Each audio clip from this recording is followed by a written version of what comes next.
Goeiedag almal, ek is Manny van Bloemfontein. Dit is vandag Vrydag, die 5de Desember 2025. Ons doen die nuus in kollig en ons hoofopskrif vir vandag sê Eben Etzebeth geskort vir 12 weke as gevolg van 'n rooi kaart. Nuushooftrekke vir vandag. Skenkings aan die ANC droog op. Eben Etzebeth vir 12 weke geskort as gevolg van die rooi kaart. Stranger Things behaal rekords. Ou Grey College leerling kan sy buiging in 7 maak in Kaapstad. JP Pietersen kan dalk haie afrig. Mitchell Starc, die voorste cricketbowler in Australië. Die Springboks lot Eben Etzebeth sê daar is geen bedoeling gewees om sy duim in die oog van die Walliese flank Alex Mann te druk nie. Etzebeth, wat nou 34 jaar oud is, het gister gehoor dat hy vir 12 weke geskort is vir die voorval naby aan die einde van verlede naweek se toets teen Wallis in Cardiff. Die dagkomitee onder voorsitterskap van Christopher Quindon, Casey en met die oudspelers Becky Essex en Leon Lloyd as addisionele het aanvanklik op 'n straf van 18 weke besluit. Daar was egter versagte omstandighede met Etzebeth wat voor die voorval met 'n byna vlekkelose dissiplinêre rekord gespog het. Etzebeth het verduidelik dat die beweging van sy hand veroorsaak is deur die beweging van ander spelers om hulle. Hy was nie bewus dat sy duim in Mann se oog beland het nie. Nietemin het hy aanvaar dat die voorval wel 'n rooi kaart geregverdig het. Die komitee het deur beeldmateriaal tot die slotsom gekom dat Etzebeth se duim vir 'n sekonde in Mann se oog was. Etzebeth se verduideliking is nie aanvaar nie. Ons is oortuig dat die speler geweet het wat hy gedoen het. Daar is doelbewuste teiken van die gesig en oog gemaak, lei die uitspraak. Ons gevolgtrekking wat as volg is, dit dui op vrye spel en verbreeking van reël 9.12 wat deur die speler erken is. Soos die speler erken het dit aan die vereistes van 'n rooi kaart voldoen is in die uitspraak gesê. Die komitee noem ook in die uitspraak daar 'n provokasie deur Mann was. Mann het nie 'n besering opgedoen nie of 'n behoefte aan mediese hulp op die veld gehad nie. Dit was nie met voorbedagte rade nie, dit was eerder 'n spontane aksie, eerder as doelbewus. Oor die versagte omstandighede het die komitee gesê dat Etzebeth voorheen net in 2012 by 'n soortgelyke voorval betrokke was. Hy is toe vir 2 weke geskort nadat hy uitgewys is. Hy het ook na verlede Saterdag se wedstryd aan Mann om verskoning gevra. Vir Etzebeth is die geluk met die ongeluk dat hy nie enige toetse vir Suid-Afrika sal misloop nie. Hy sal wel 12 wedstryde vir die Haie onbeskikbaar wees. Sy registrasie vir deelname aan die Kampioenebekerreeks deur die Haie is gister amptelik opgeskort. Die ANC se geldsake is so benard dat die party se lede self moet opdok om volgende week aan sy nasionale hoofraadvergadering in Boksburg te kan deelneem. Ons probeer om 'n kultuur van selfonderhoudend te wees en om dit te kweek dat die era waarin ons ondersteuning van sakeondernemings vir nasionale konferensie en saamtrekke gekry het, sedert die inwerkingstelling van die wet op politieke finansiëling. Dit is die party se belangrikste middeltermyn en daarby waar vordering in beleidsbesluite tussen sy nasionale konferensies beoordeel word. Paul Mashatile het bevestig dat die ANC sukkel om sy personeel te betaal. Die ANC is 'n groot organisasie en ons het landwyd baie mense wat vir ons werk. So, ons salarisrekening is nogal stewig, het hy gesê, en gevolglik sukkel die kantore van die tesourier-generaal. Volgens hom sal al die ANC se ander topleiers Ramaphosa bystaan om die party se geldprobleme te help oplos. In gevolge die gewysigde wetgewing moet skenkings van R200.000 en meer aan die verkiesingskommissie, die OVK, verklaar word. Die drempel was voorheen R100.000. Die ANC kry soos ander politieke partye ook geld van die staat, maar dit is nie genoeg, het hy gesê. Dit is 'n uitdaging, het Mashatile erken. Hy benadruk dat dit nie die ANC is wat geldelik sukkel nie, ander politieke partye sukkel ook. Die OVK-verslag van verklaarde partyskenkings vir Julie tot September vanjaar lei dat die ANC, die DA en Action SA en die EFF gesamentlik slegs R2,4 miljoen in skenkings in hierdie tydperk by die OVK verklaar het. Die eerste volume episodes van die 5de seisoen van die uiters gewilde Netflix-reeks Stranger Things het die rekord verbeter vir die meeste kyke in 'n debuutweek in die Engelstalige program. Al 4 die vorige seisoene van Stranger Things was 'n dag voor die debuut van die 5de seisoen onder die top 10 mees gekykte program op Netflix, 'n eerste vir enige reeks op Netflix. Ons was heeltemal oorweldig deur die aanhangers se reaksie op hierdie seisoen. Die tweede volume van 3 episodes word op Kersdag uitgereik en die finale episode op Oujaarsaand. Die nasionale vervolgingsgesag dring daarop aan dat oud-president Jacob Zuma en die Franse wapenvervaardiger Thales so korrupsieverhoor moet voorgaan, ongeag die voorslepende appelaansoeke. Zuma en Thales het gister weer in die hof verskyn weens die eertydse wapenskandaal. Hulle staan tereg op 18 aanklagtes van korrupsie, bedrog, geldwasery en rampokkery. Die saak sloer al meer as 20 jaar. Zuma en Thales wil hê die aanklagte moet aanvaar word weens die dood van 2 getuienis wat vir hulle sou getuig het. Advokaat Barry Roux, Thales se regsverteenwoordiger, het aangevoer Thales se verdediging en die saak is in die gedrang gebring weens die 2 getuies se dood. Die maatskappy beweer geen ander individue besit hierdie kennis wat die 2 gehad het nie. Zuma voer aan die korrekte benadering sou gewees het dat die hof op artikel 1721b van die grondwet sou staat maak op die beskuldigdes artikel 35.3i regte op 'n billike verhoor om dit te beskerm. 'n Ondersoek na beweerde korrupsie waarby die Oos-Kaapse premier en ander betrek word, gaan wel voort. Oscar Mabonyane, die Oos-Kaapse premier, en Babalo Madikizela, 'n voormalige LER vir openbare werke in die Oos-Kaap, is onder meer in die saak by die beweringe betrek dat hulle voordeel getrek het uit staatsgeld wat vir wyle Winnie Madikizela Mandela se begrafnis in 2018 bestem was. AfriForum se private vervolgingsgesag het vroeër die jaar vertoog gerig vir hersiening van die DOV se besluite. Die volk het aangedui dat hulle ook die NVG gevra het vir hersiening en vervolgingsbesluite, maar daar is geen terugvoering vir hulle gebied nie. AfriForum se private vervolgingseenheid het reeds vroeër die week gesê hy staan gereed om die private vervolging voort te gaan indien die staat steeds weier. Die eenheid verteenwoordig Lenoa Yalo Bam wat blykbaar 'n sleutelrol in die beweerde korrupsie gespeel het.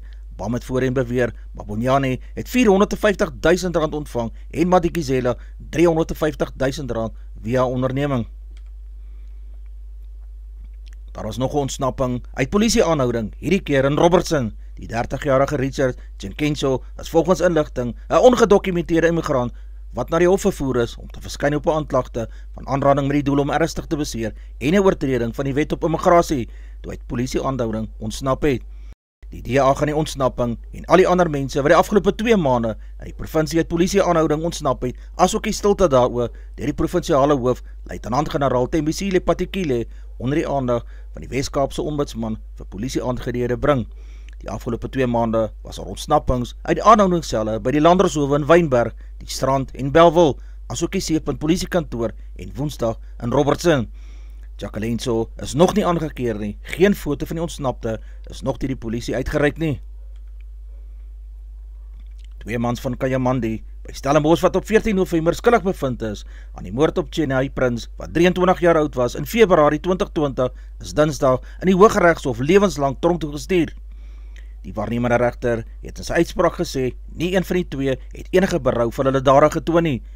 Met Bako, wat tot voor die uitspraak ontken het dat hy enige iets met die moord betrokke was. Die hof het gehoor dat Prins, die ma van 'n jong kind, deur Bako en Smith vermoor is, nadat sy die polisie inligting gegee het oor die diefstal van 'n voertuig waarby Bako betrokke was. Nadat Bako uitgevind het dat die oorledene inligting aan die polisie gegee het, het hy met 'n panga in sy houthut in Kayamandi aangerand. Sy is 'n maand later deur Smith na Bako se houthut gelok waar Bako haar verwrig het. Die regter het gesê, dit was slegs te danke aan die verklaringe van getuienis wat gehoor het hoe Bako dreig om Prins dood te maak, dat hulle aangekeer en suksesvol vervolg is. Die lijk was onherkenbaar verkoel, maar DNA-toetse het dit as Prins sin geïdentifiseer. Die oorsaak van haar dood was verwigting gewees. Die wyse waarop die misdade deur die beskuldigde gepleeg is, toon die minagting van die beskuldiges teenoor die regte, die lewe en fisieke integriteit van ander mense, asook die gebrek aan berou. Oud-president Jacob Zuma moet steeds sowat R30 miljoen aan die staat terugbetaal vir regskostes. Zuma wou appeleer teen die hof se uitspraak in Oktober, waaraan die beveel is dat hy binne 60 dae R28,9 miljoen aan die staat moet terugbetaal vir regskostes wat die regering namens hom betaal het. Lydens die oorspronklike uitspraak in Oktober kan daar jaarliks op Zuma se staatspensioen van R2,9 miljoen beslag gelê word indien hy die R28,9 miljoen binne 60 dae aan die staat terug te betaal nie. Die aangeleentheid hou verband met die DA en die EFF wat die hof in 2018 genader het om die staat te verhinder om Zuma se regskoste te betaal en om te verplig om die geld terug te betaal. Die party het aangevoer Zuma moet die geld terugbetaal omdat hy in persoonlike hoedanigheid aangekla is en nie in sy hoedanigheid as destyds as die adjunkpresident en president van die land nie. Die skerp toename van byna 10% in die kostes per opname en hospitalisasie het verlede jaar totale uitgawes van gesondheidsorg in die mediese fonds gedryf. Hoewel die opnames per 1000 lewens effens gedaal het die koste per opname met 9,9% gestyg. Dr. Musa Gomedi, Uitvoerende hoof van RMS sê die 5 grootste mediese fondse skryf die merkbare toename in die koste per geval binne hospitale toe aan 'n vraag wat deur verskaffers veroorsaak word. Die komplekse toestande waaraan mediese fondse bedrywig is, het voortgeduur met magtige groei in lede, die mediese fondsbevolking wat ouer geword het en die vraag na gesondheidsdienste wat aanhou gestyg het. Die lewens wat deur die bedryf gedek word, het tot 9,17 miljoen mense gestyg. Die totale besteding aan gesondheidsorg het met 8,5% van 239 miljard rand tot 259 miljard rand gestyg. Dit kom neer op R28.474 per gemiddelde lid vir 2024, wat 7,8% meer is. Tandspesialiste word gemiddeld die meeste per geval binne hospitaal betaal, naamlik R6.492. Die chirurgiese spesialiste het 'n gemiddeld van R6.239 per geval gekry. Die opnames in private hospitale het met 1,1% tot 2,17 miljoen mense gestyg, opnames in rehabilitasiehospitale en hospice met 9% tot 20.077 mense. Scott Barrett, kaptein van Nieu-Seeland, sê die All Blacks is nie bang om moontlik die Springbokke in die Wêreldbeker kwartfinale in 2027 te trotseer nie, maar het erken, hulle moet op die regte tyd hulle piek bereik. Bokke wat daarna mik om 'n ongeëwenaarde derde titel te haal, is Woensdag in Sydney saam met Italië, Georgië en Roemenië geloot. Nieu-Seeland is saam met Australië, Chili en die nuweling Hong Kong ingedeel. Die All Blacks toer volgende jaar na Suid-Afrika vir 'n reeks wat as die grootste tweestryd beskryf word, die eerste tradisionele toer tussen rugby se groot geskiedkundige magte in 3 dekades. Hulle sal 3 toetse in Johannesburg en Kaapstad speel en 'n 4de in 'n neutrale plek. Scott Robertson, afrigter van die All Blacks, en indien hulle die Springbokke in die Wêreldbeker kwartfinale teekom, sal hulle dit net as nog 'n geleentheid beskou. Nwabo Sekoye, 'n oudleerling van Grey College in Bloemfontein, kan die naweek sy buiging vir die Blitsbokke in Kaapstad se 7 toernooi maak. Die Blitsbokke kom môre op die eerste dag van die skouspel in die DHL stadion in die groepwedstryde teen Fiji, Nieu-Seeland en Brittanje te staan. Die uitspeelwedstryde vind op die tweede dag plaas. Sekoye het die afgelope naweek vir die Blitsbokke se naasbestes in die gedaante van die Shogun Spin in Dubai deelgeneem. Hy en sy spanmaat het daardie eindstryd behaal. Soos verwag is Selwyn Davids en Ryan Oosthuizen fiks verklaar om hierdie naweek vir die Blitsbokke in die moederstad te kan speel. Hoë verwagtinge word die naweek vir die Blitsbokke gekoester nadat hulle die titel in die moederstad sal verdedig en omdat hulle ook die huidige wêreldkampioene is.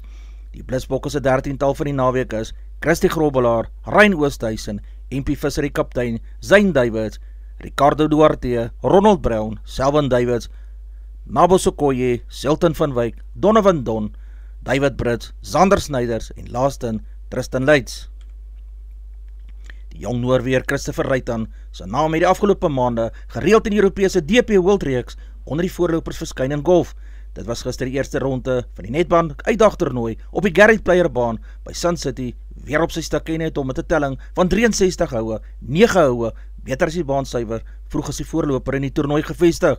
Reitan, wat nou 59ste op die wêreldranglys is, slaan vandag in die tweede ronde met 'n gerieflike voorsprong van 3 houe af. Die meeste van die toeskouers het gister Sun City toe gekom om Victor Hovland, Reitan se meer beroemde landgenoot te volg. Hovland se eerste ronde was ten beste bestendig en het uiteindelik goed gedoen om op 69 houe te eindig. Die Pretorianer Shaun Norris en Gary Hugo was met tellings van 68 op -4 die keer onder die Suid-Afrikaners op die eerste dag.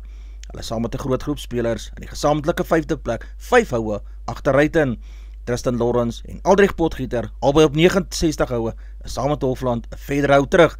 Johannes Veerman, die verdedigende kampioen, het 'n nagmerrie beleef en die Amerikaner het 80 houe nodig gehad om sy eerste ronde te kan voltooi. JP Peterson se naam word al harder by Kingsport genoem as die Durbanite se volgende hoofafrigter. Die 39-jarige voormalige Springbok-vleuel is die afgelope 4 jaar as 'n afrigter in die Haie se strukture betrokke. Hy was vroeër vanjaar nog 'n Currie-beker afrigter gewees. In sy speeldae is Peterson deur afrigters soos Jake White, Dick Muir, Pieter de Villiers, Heineke Meyer, Robbie Deans, Richard Cockerell en Aaron Mauger afgerig. Peterson het in 2021 na 16 jaar as 'n beroepsspeler uitgetree. Hy het die Haie in meer as 180 wedstryde verteenwoordig en tussen 9 September 2006 en 12 November 2016 in 70 toetse vir die Bokke uitgedraf. Die Haie het vroeër aangekondig, Plumtree maak net die huidige seisoen klaar as die Haie se hoofafrigter.